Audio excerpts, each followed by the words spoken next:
నేను హోటల్లో పని చేస్తున్నా కాబట్టి మా ఇంటోళ్ళందరికీ ఈ హోటల్లో భోజనం పెట్టాలి అంటే పెడతారా? నేను సెల్ ఫోన్ కంపెనీలో పని చేస్తున్నా కాబట్టి మా ఇంటోళ్ళందరికీ రీఛార్జ్ చేయాలి, ఏడాదికో కొత్త ఫోన్ ఇవ్వాలి అంటే ఇస్తారా? నేను బస్ డ్రైవర్ కాబట్టి మా చుట్టాలందరినీ ఒక వారం రోజులు బస్సులో తిప్పుతా అంటే రూల్స్ చెల్లుతాయా? ఆగో, అవేం క్వశ్చన్లు యాంకర్ అమ్మా, ఏదైనా రూల్సే గాని ఇట్లా అడుగుతున్నవేంది గమ్మతిగా అంటే, ఇక్కడ పనిచేస్తున్న ఒక ఆఫీసర్కు రూల్స్ ఇట్లనే ఉంటాయట. కరెంట్ ఆఫీసులో పనిచేసే ఉద్యోగే కరెంటును దొంగతనం చేస్తూ అడ్డంగా దొరికిపోయిండు యాదగిరిగుట్ట దగ్గర. ఆగో, అట్లెట్లా కరెంటును దొంగతనం చేస్తారు? కరెంట్ ఏమన్నా బస్తాలలో నింపుకొని పోయేదా? లోడ్లకు లోడ్లు లారీలలో ఎత్తుకపోయేదా అంటే అదంతా కాదు గాని కార్లల్లో అయితే నింపుకొని పోయేదే. కావాలంటే సాక్ష్యం చూడుండ్రి, కారుకు ఛార్జింగ్ ఎక్కిస్తున్నారు.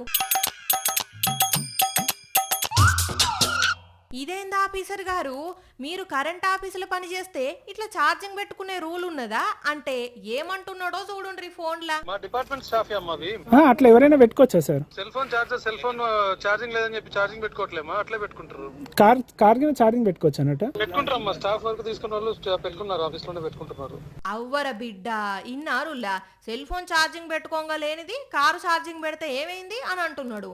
మరి సెల్ ఫోన్ ఛార్జింగ్ పెడితే ఎంత కరెంటు బిల్లు వస్తుందో, దినం 2-3 కార్లకు ఛార్జింగ్ పెడితే ఎంతగానం కరెంటు బిల్లు వస్తుందో తెలవకుండా అట్లెట్లా కరెంటు పనులు చూస్తున్నాడో ఈ యాదగిరిగుట్ట కరెంట్ ఆఫీసర్ గని.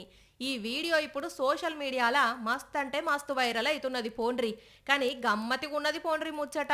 ఎవరన్నా కరెంటు దొంగతనం చేస్తే పట్టుకోవాల్సిన కరెంట్ ఆఫీసర్లే వాళ్ళ సొంత ఆఫీసులో కరెంటును ఇట్లా దొంగతనం చేసి దొంగతనంగా ఛార్జింగ్ పెట్టుకొని మాట్లాడుతున్నారంటే ఎట్లున్నదో చూడుండ్రి ముచ్చట.